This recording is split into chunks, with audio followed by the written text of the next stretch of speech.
Good morning, everybody. It's your boy again, D Mac, and we're going to get into a little something that just popped into my head while I was doing some reading this morning. Because I was doing some follow up on the President Moise murder in Haiti, and I came across some pretty interesting information, which led me to a topic that I'm going to get into for everybody. So I thank you for joining me. I thank you for chiming in. If you're going to chime in, please feel free. I accept all feedback. I accept all suggestions. So feel free. So let me go ahead and get into what my thought was. Immigration failures. This is the topic that I came up with because of the information that I'm about to give you. So the report says that one of the gunmen that killed President Moise, he was based out of Broward County in Florida, and it said that he was a bodyguard at a Canadian embassy.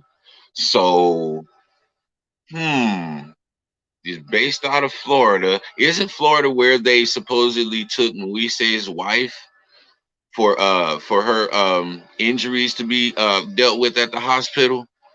They took her. Well, that's what the report said. I doubt that they would put out a report letting people know where she would actually be, being that there were still some of the suspects on the loose. But for her to be in Florida, anywhere near Florida, and these guys were based out of Florida, which has a very high population for Haitians, you have no other choice but to think of the word sleeper cell. And we know that there are many sleeper cells around the United States and other countries where these guys train and they practice and they mix in with the society, and they just bide their time until they get the signal to go out and do what they're supposed to do. So, a lot of times when these big, devastating catastrophes happen in our country and we can't figure out how they planned it, that's because they've been here for a long time. They've mixed in our communities, and they've become friends of the family, and they're in the PTA, they're doctors, they're lawyers, all types of positions in our community.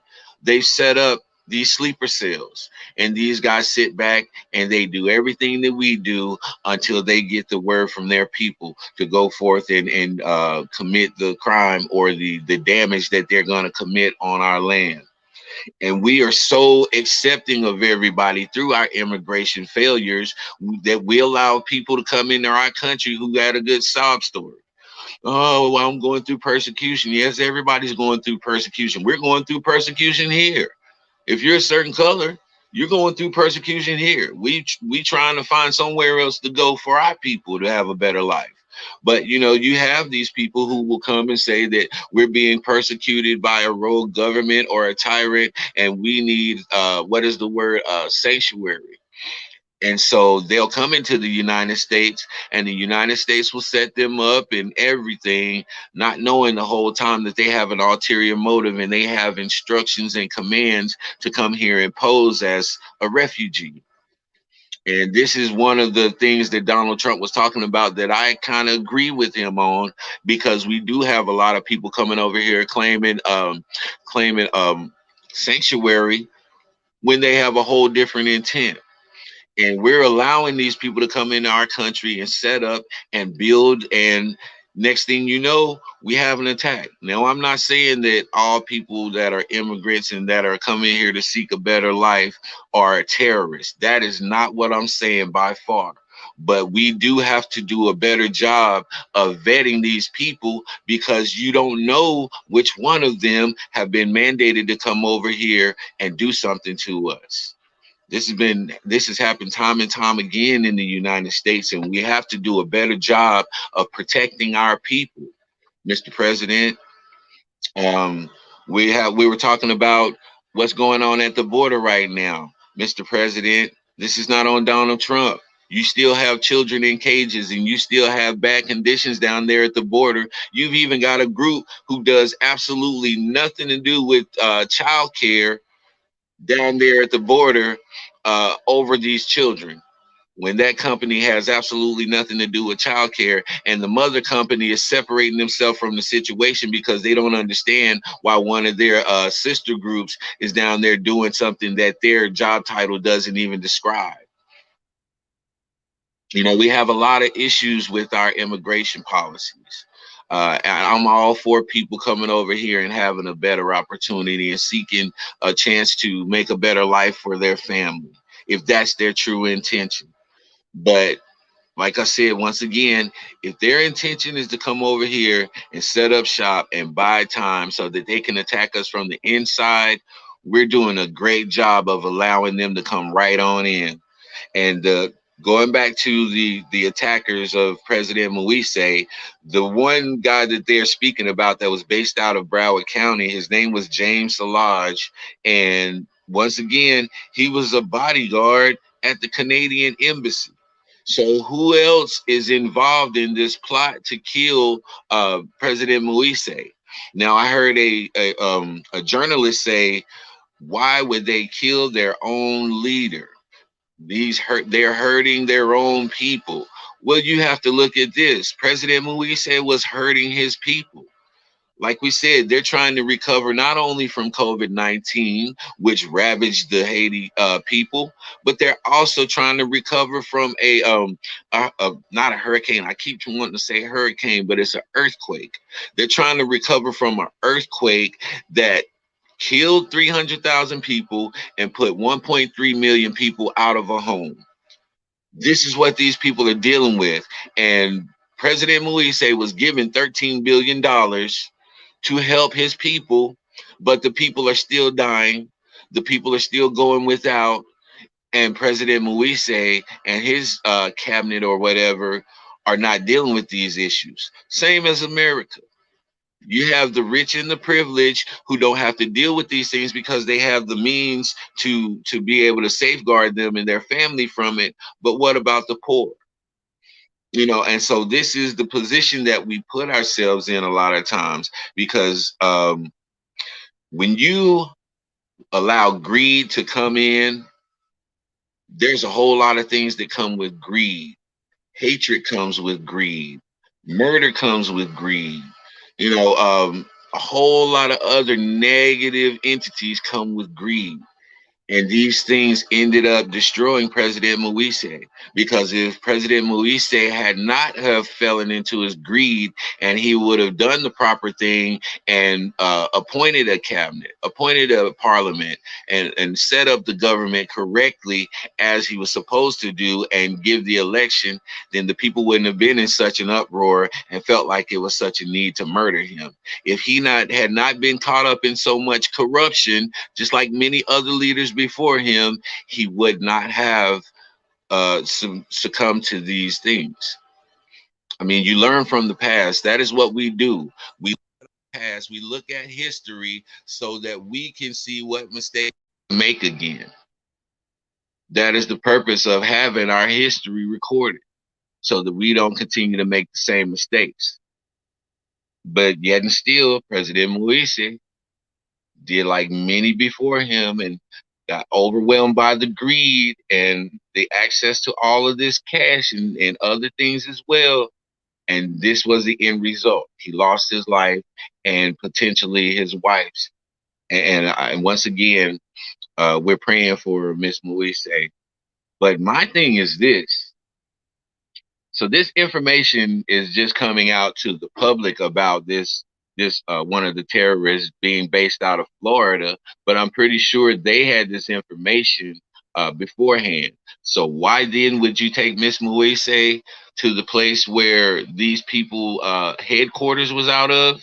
I know they have a large population of Haitians in Florida, but guess what? Florida is not the only place that they could have took.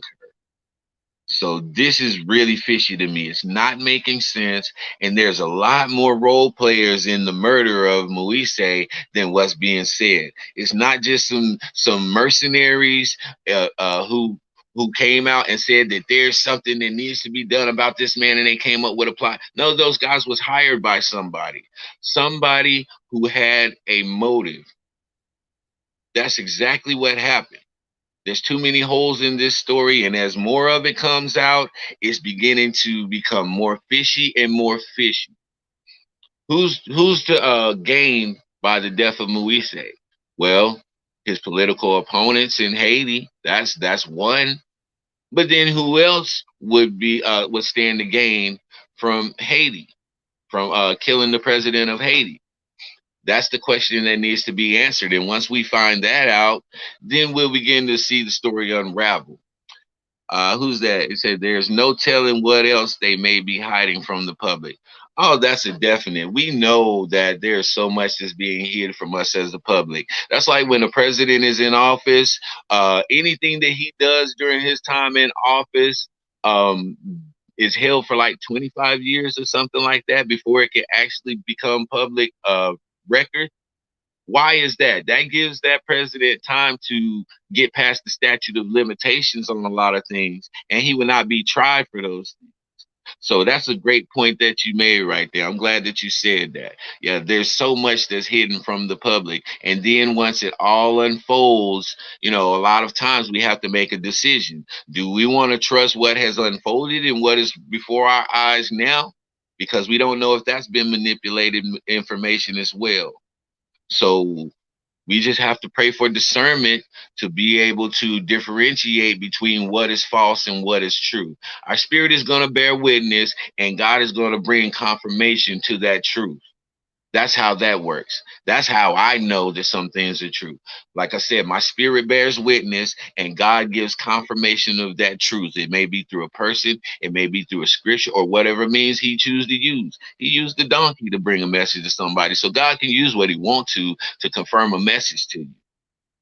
And these messages become confirmed to me. Now, whether you believe it or not, that's based on you and your relationship with God, and if He revealed it to you or not.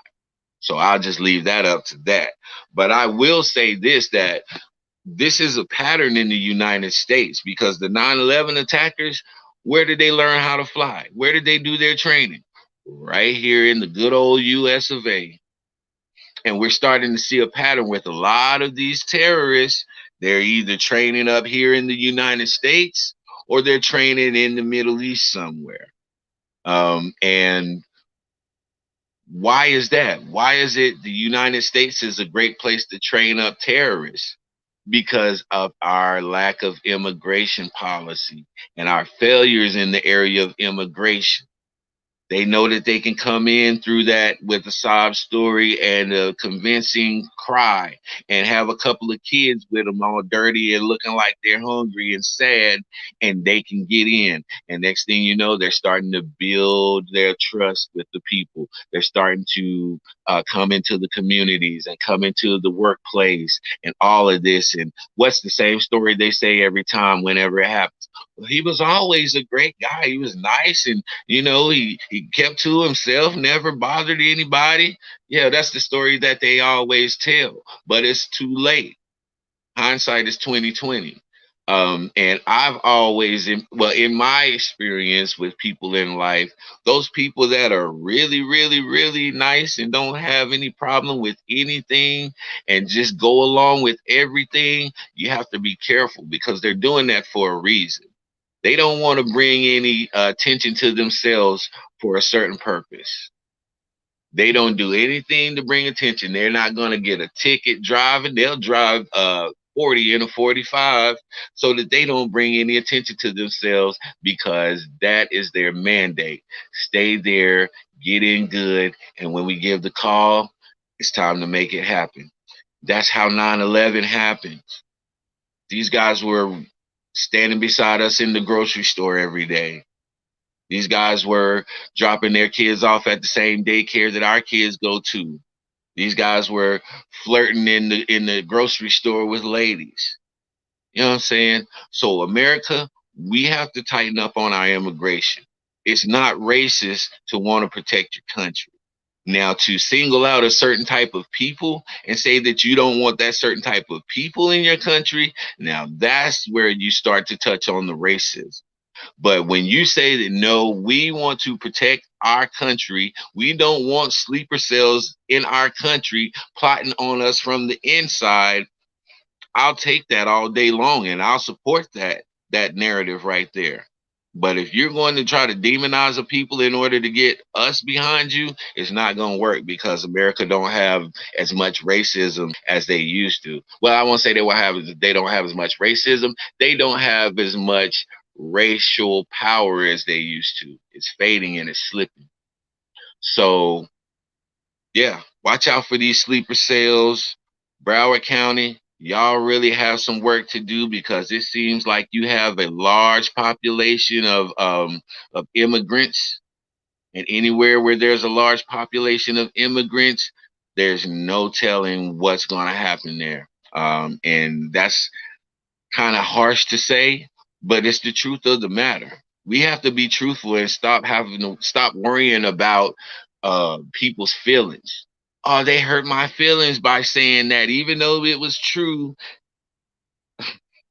We have to get past that, y'all. This is killing us. This is destroying our country by trying to be politically correct and trying not to hurt somebody's feelings or offend somebody. I would rather offend you and have you mad than to have you over here happy and ready to blow up my children any day of the week. And I don't care who feels how about it. When it comes down to being a father and a provider and a protector, I understand that protect part very well. And I will do anything to protect mine. So as a country, I feel like we should do anything to protect our people. And if we're not, then give the people the right to protect themselves and quit trying to take our guns. Because when we have people like this to come in our country, what if we come across something and we don't have time to call the police for them to react? If I have my weapon on me, I could potentially stop an attack on my country. Just let that resonate in your mind for a little bit, because this is where my mind is and this is where it's going to stay. Because as long as these attacks keep taking place from the inside, then I'm going to always preach immigration policy. I'm always going to preach better vetting techniques so that we can weed out those people who have some questionable intentions for coming to this country. That's all I have right now. I wanted to just put this bug in your mind as we go along with this President Moise story, because like I stated in the beginning, there's just way too many holes in the story. And as more information comes out, it seems there's a whole lot of networking that went into this assassination. So just keep your eyes peeled and your ears open. And like I said, sticks and stones may break your bones, but the word can always heal you. This your boy D Mac. I'm out.